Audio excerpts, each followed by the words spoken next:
Good afternoon, everybody.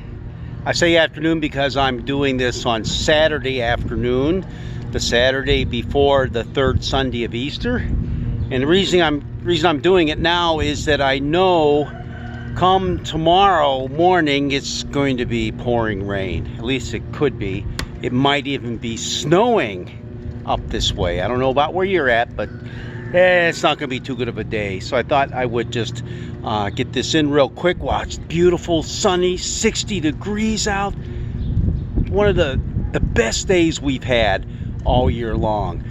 Right now, you see in the background one of my chicken coops, and you might see a couple of Muscovy ducks laying back there along the fence line. A little hard to pick them out, but they're there. And I'm standing on a bridge that I built. A bridge that I built in about an hour and a half time this past spring. It gets pretty muddy and mucky back in this area of the paddock. I'm just going to kind of sweep my way through there nice and slowly. So, and that whole area was underwater almost all spring. And right below me is an area that's a lot of mud and muck and water.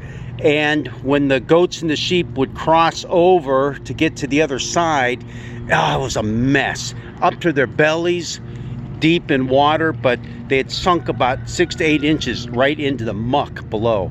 Just a mess. So I figured I had to do something. So I went over just on the other side, about 30 yards this way, are all the trees that I cut down this past winter, trees that emerald ash borer had gotten to and killed. And on a nice, clear, sunny, cold January day with no wind, I was able to drop them all perfectly. And that worked out great until I had my heart attack later in the day. So who knows? Maybe it was a blessing in disguise. But anyhow, I went over there and I tried to give myself another heart attack by dragging 2 of those logs over. I finally got Logan to help me out. 20 foot long, about 10 inches in diameter. So they were plenty heavy. But I laid 2 of them down, got a bunch of boards from Beachy's Lumber, and just decided, you know what? This is what's going to have to do. And you can see it there. It's got a few bumps in the road. It's not perfect, but you know what? It does the trick. I'm not driving any 2-ton pickup trucks across it. Just big enough for my goats and sheep to walk across and stay semi-dry anyhow. And that got me to thinking about that road to Emmaus. That's part of the gospel lesson for the third Sunday of Easter. I wonder, along the way, the best we can figure, because we don't know exactly where Emmaus was. The archaeologists have a couple of ideas about where it might have been. All we know is that quite possibly it was 7.5 miles away from Jerusalem.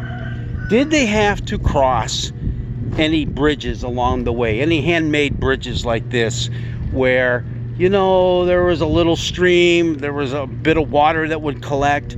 Did they have to do that to get to where they were going? They didn't have asphalt. They didn't have concrete. They just had muddy roads. What sort of obstacles did they run into?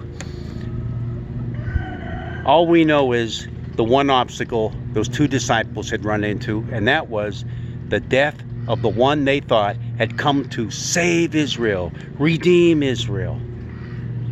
Big obstacle. And we all come across obstacles in our lives at one time or another. And what do we do? What do we do? Do we try to run and hide? Do we try to find a new place to get a fresh start?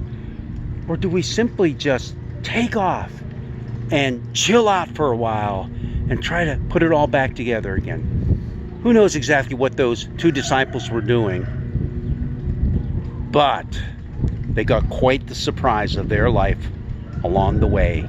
And that surprise, even in the midst of the obstacles they had run into, was Jesus. Jesus was there to meet them in the midst of their grief, in the midst of their pain, in the midst of the obstacles. that they now encountered. That is our hope.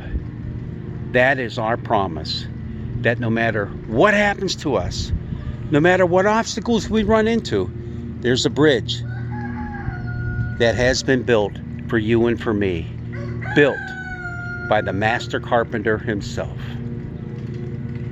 It's just waiting for you to cross over. Have a great day and a blessed week.